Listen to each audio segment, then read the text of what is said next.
Welcome back to Laughing in the Dark, the podcast where I hang out in haunted places with comedians. I'm your host, Sarah Jones. This is another fixture in our Minisode series where I get the chance to talk to you about your ghost stories. For this Minisode, I got to speak to a woman named Morgan back in Oregon about a haunted house that she used to live in with her family in West Salem. Here's the Minisode. Take a listen.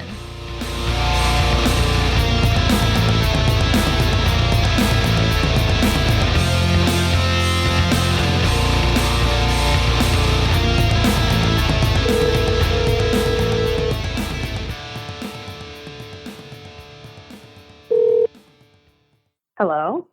Hi, is this Morgan? This is Morgan. Hi, Morgan. This is Sarah calling from Laughing in the Dark. How are you?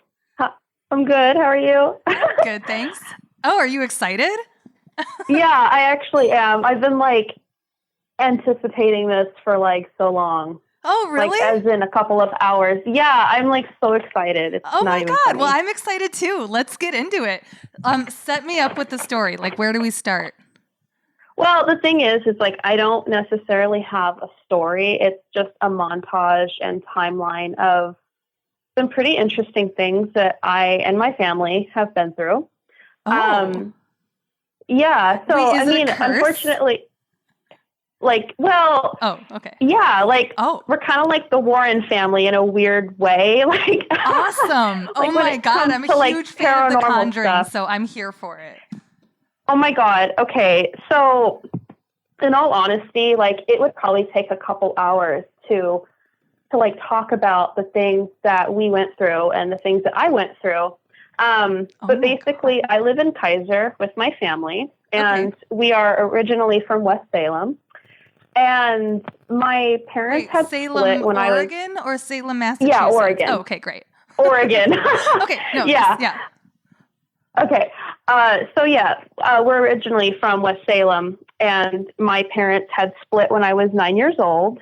And so my dad and mom both lived in West Salem. My mom remarries, and her and my stepdad bought a house, which was this beautiful kind of older house that was built in the mid-'80s. Oh, okay. I'm not sure what old. year. Not super old, but it was just outdated. Okay, Very outdated old house. And my sister and I was born in 95. So we had always grown up in a newer manufactured home. So this house was I want to say it was 3-bedroom, 2-bathroom. It had a beautiful yard. It was in a cul-de-sac on top of a hill. And it was such an amazing house. I mean, we had this amazing fire mantle that was made out of stone. It was medieval looking. Oh, that sounds pretty. Yeah, it was really cool. And so I think they bought that house when I was just getting into 6th grade. And so in this family household, it would have been me, my sister, my stepbrother, who was my age, my mom, and my stepdad. So we're this family. And I want to say the paranormal stuff didn't really start happening to us until a couple years later. And since it was so long ago, I've been spending a lot of time trying to remember certain events. I even called my stepbrother today and I asked him, do you remember when this happened? Oh, fun. So you guys had shared experiences then? We all did. Oh my gosh. For sure. Cool. Yeah. So, and that's also another crazy thing is I think when every single person in a household is experiencing things, it's kind of saying something. Yeah. Yeah, absolutely. Yeah. So I guess what I did was I just kind of wrote down a little list of some crazy things that happened to us and some things that happened to me. And all of these things are going to lead up to 2016 to where we actually lost the house. Oh, and we ended up moving to Kaiser. I love how prepared you are. This is just, I'm thrilled. Well, this topic of our old house, I haven't really shared it with anybody for quite a few years. So when I saw this opportunity, I was I got to go for it. Cause yeah, I'm stoked. It was some pretty interesting things. So yeah, the house was built in 96. It wasn't until when I was in 8th grade that we started to notice things. And sometimes it just started out as like there was a little bump in the night, creaks and sounds and thuds, which I understand now. Sometimes old houses will settle into the ground, I guess. Sure. So that's kind of what we thought it was. But it really wasn't until high school for me that we all started to notice things that were creepy. And I think I was a freshman in high school when we had this amazing snowstorm. My mom went outside to take pictures of all the Christmas lights. And this old house had 4 large windows in the front that didn't open. And we got this amazing view of Mount Hood. And pretty. the first initial incident was she takes a picture with her digital camera with the flash of the house, because we were very proud of it. It was just a lovely house. And she goes onto our computer to download these images. And in the living room, you can see my sister sitting on the couch, just kind of looking out. And then next to my sister is a man. Like a full, it looks like just a normal man in the photograph? It looks like there's a man who's sitting, who kind of has his shoulder to the camera. But he's looking out at you. And that was probably the first thing that really started this whole thing. Was my mom took another picture of the same scene, and there's nothing there. Okay. So, yeah. Do you still have this? Would you be willing to share this photograph that we could show it to Patreon subscribers? Oh my gosh. I would have to get together with my mom and really dig through our archives of photos. Yeah. Yeah, I don't have it accessible to me, but I wish I did, because I would send it to you guys and I'd be like, this is Charlie. This was our ghost. Oh, so he had a name, or did you guys just dub him Charlie? We just started calling him Charlie whenever things would happen in our house. And the weird thing is he almost had a mustache in this picture. Okay. And he also just resembled my stepdad who had a mustache at that time. And so that was the first thing. And we showed everybody this picture, oh my gosh, we caught a ghost. We caught a ghost. And we got him. People would come over. Yeah. Some people would come over and we'd be like, we got to show you a picture of Charlie. And some people would get freaked out, and some kids from school would be like, I don't see anything there. Right. But then we would have some people who are like, okay, I'm leaving your house. I don't want to be here anymore. Okay. So yeah, that was the first thing. So whenever things happened, we were like, oh, it's just Charlie, forget about it. Right. Then after that, shortly came, we just started seeing apparitions, and we started seeing shadow people, which are these, I don't know if you know what those are, but they're just these black masses that would go across our hallway, or you'd see them out of the corner of your eye. Yeah. And those were probably really scary to me as a younger person. They're not scary to me now. But you would just be standing there minding your own business, and all of a sudden you just see this black thing walk across the entryway, which was a popular area for activity. And for me, I was very skittish. I was a very anxious teenager, having anxiety issues. So every time I saw something, I would panic and I would run out of the house. And I'm like, I don't know what's going on. Am I going crazy? Well, that led me to talking to my friends and saying, you guys have got to come over to my house and stay the night. You got to have a sleepover, and you have to experience these things. And they're like, yeah, you're so full of crap,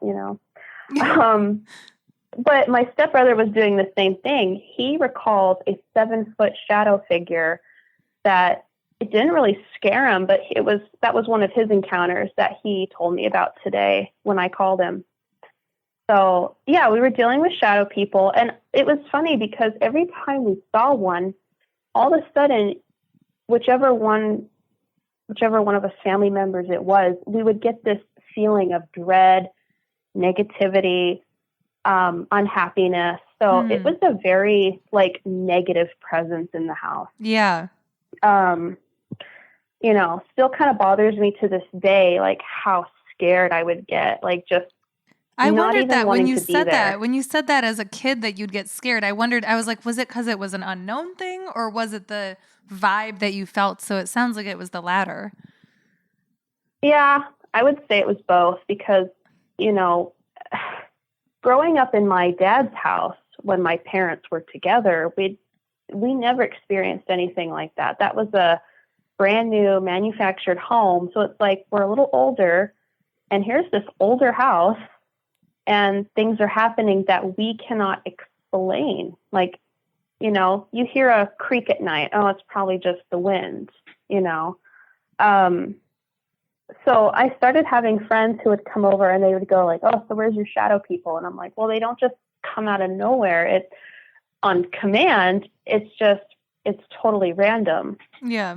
And for me, I noticed it was happening sporadically. And I know that another really interesting point that I wanted to bring up was whenever there was something really negative going on in our house, the activity would just skyrocket. Like if there was family drama, fight, I was going through hard times in school, everybody was just unhappy, this level of activity would just soar. And like then it fed off of the negative energy.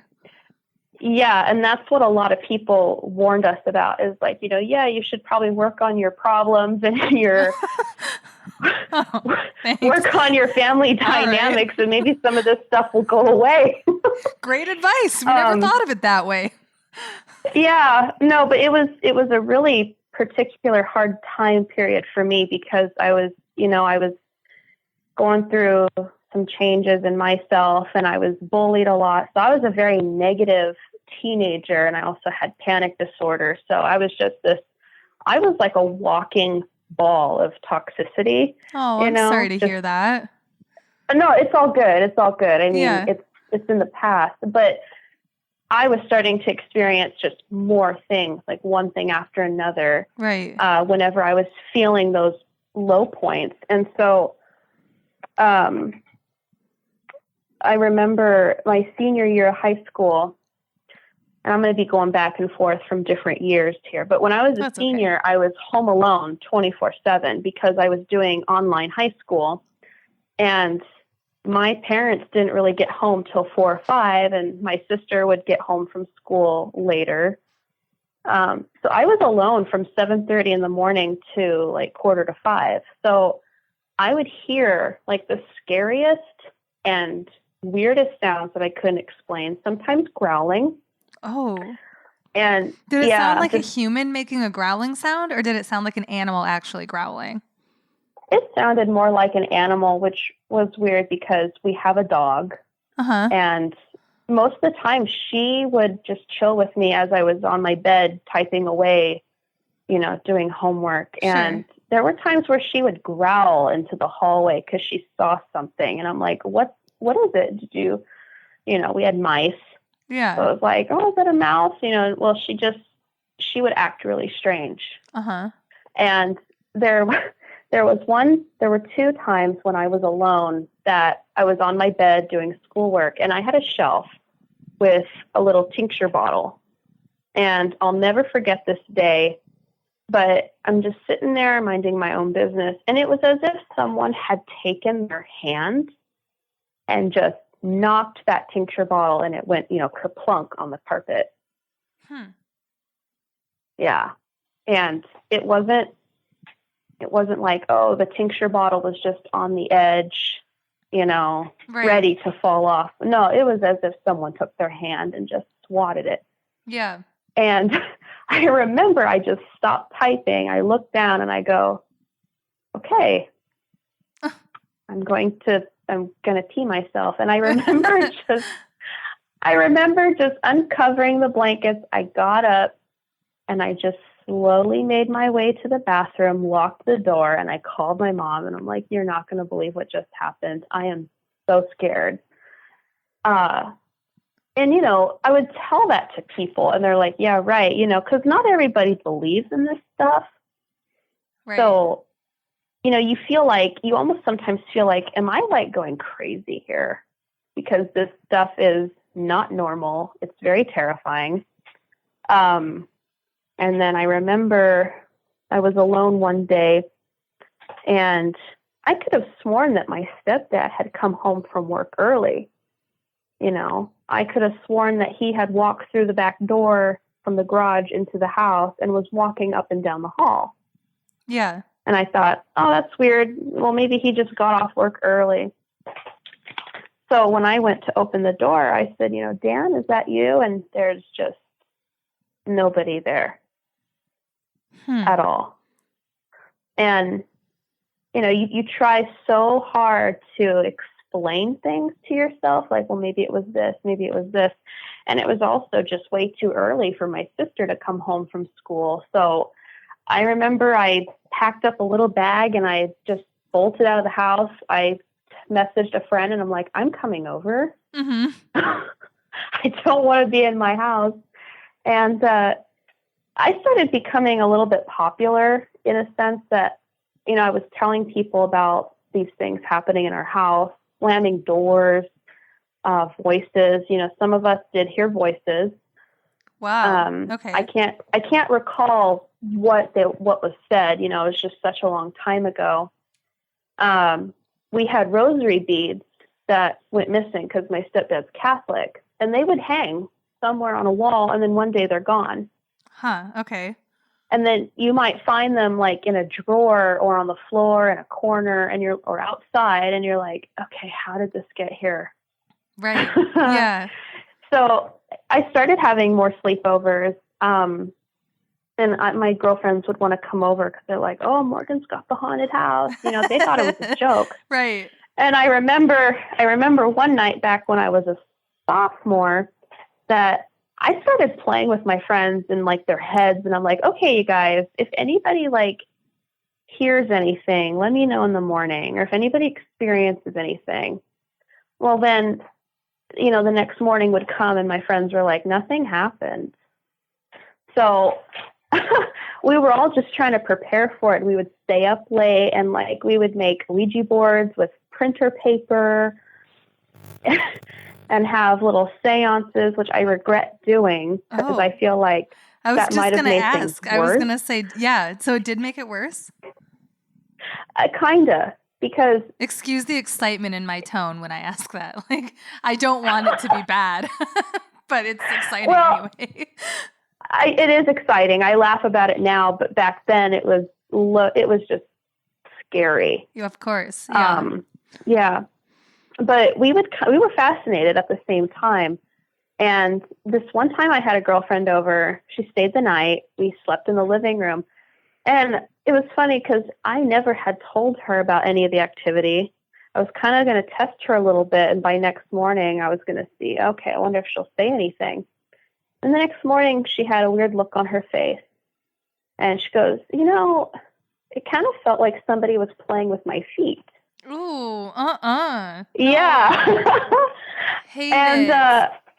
Yeah. No, it's just so subtle, I think. I think the subtlety is like more creepy for some reason than like some outright like ghost attack. Yeah. No, we never dealt with anything that was like evil, like in the movies or anything like that. It was more poltergeisty, more mischievous type of energy that was in the house. And I thought, well, maybe it was my cat rubbing her face on your feet. But, the cat was in my mom's room the whole night. No. So I don't know how to explain that one. But it started getting around that, Morgan's got a ghost who has a foot fetish. You guys got to go to her house sometime at night and do like a seance. So it was kind of fun. We had this ghost house and, I don't think my stepbrother really told very many people about it, but, he had a guy friend come over one time after school, and I think they were like playing with Nerf guns. And this kid, who was actually much younger, he swears that he saw like a creature in our backyard, because in our garage there was a window that faced the side yard, and he swears up and down he saw like a scary creature. Did he but nobody describe else this saw creature? I wouldn't remember. Oh man. But he got nervous. He put the Nerf gun down, and apparently he just took off. Oh my God. And went back to his house. Yeah. So it's like a non-human entity. It's like a creature. There were several, I think. Amazing. Awful. Because we had the shadow people. We had whatever he saw. And, I don't know if he was just making it up, but according to my stepbrother, he was scared. Yeah. And I don't necessarily know if kids just like make that stuff up. And like, he would have to be really good at faking his fear. Sure.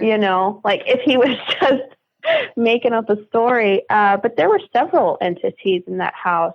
My mom was all alone one day, and, I think my sister and I were probably at my dad's at that time, but she saw a woman out of the corner of her eye go into their master bedroom, and she goes, "Morgan, is that you?" Just probably confused as to why I would be there because I was gone. And when she goes into her master bedroom, there's nothing there, but she swears she saw a woman, but the crazy thing about that is the woman only had half of a body. What? So yeah, just a torso, arms, and, hair just walk into the master bedroom. But when you say walking, but she well, had yeah, no I legs? guess. Okay, I guess that doesn't make sense. Yeah. You know what I mean? So, yeah, but I just wanted to make floating. Sure. So, like, floating into the room? That's fucking cool. Yeah. I mean, horrible, but awesome. Terrible. It's amazing. Cool. It's cool now. Like, it's definitely, like, we're proud of that nowadays because it's like, whatever, we don't live there anymore. Sure. But I guess I'll say this. Things started getting out of hand. Oh, we were very nervous and uncomfortable, and nobody wanted to be home alone. Uh-huh. The funny thing that I find about telling this story is my sibling, who's 2 years younger than me, never had a single thing happen to her at all. It was just me, my mom, my stepdad, and my stepbrother. Yeah, but that's 4 against 1. I mean, yeah, it's an awful lot of people. Or maybe she is one of those people that explained everything away to herself. So she was like, no, nothing weird ever happened to me. Knowing the kind of person she is, she probably did experience things and just didn't want to say anything about it. Yeah. That's my guess. Denial. But, we were like any other family. Each family member has their different beliefs on like what could be happening here. And another really interesting thing that happened was my mom was just chewing our asses out one night, probably about school stuff. And in our kitchen, they had like it was almost like one of those fluorescent light panels. Mm-hmm. I don't know why the homeowner designed that. But that thing just came down crashing on her one day. Whoa. As we were all kind of arguing in the kitchen, it just came down, hit her in the head. Oh. And we all stood there, and she was like, "Okay, I probably need to just be a little easier on you guys." Oh my God. She always jokes that the ghost was getting after her about, not being so hard on us. But yeah, just as the years went by, it was just one thing after another. And this is also something I don't typically tell people, but it would make sense, is during that time I was in high school, I was kind of a mischievous kid. I was messing with Wicca, like hardcore. Okay. And so were a couple of my girlfriends. Now I'm not into that stuff anymore, but I was doing some things in my bedroom that probably would explain why things were happening a lot, because a lot of people, a lot of like ghost experts will explain, yeah, you can open portals.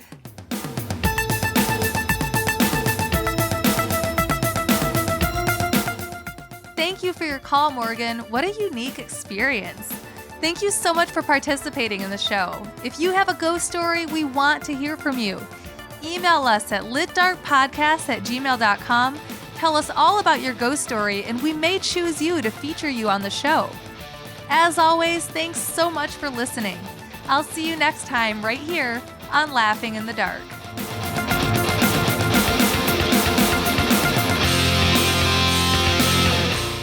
Laughing in the Dark is brought to you in part by Heck Yeah Studio. Heck Yeah Studio is a creative effort working with people to create meaningful things.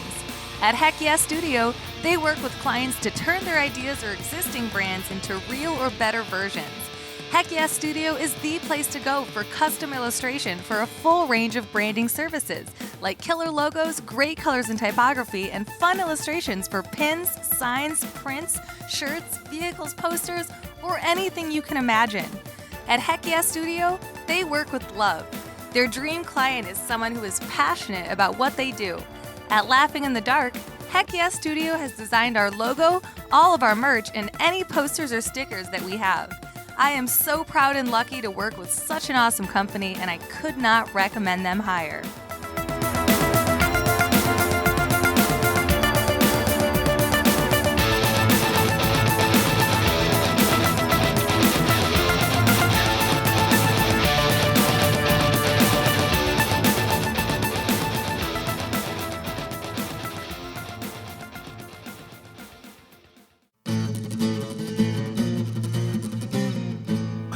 Studios.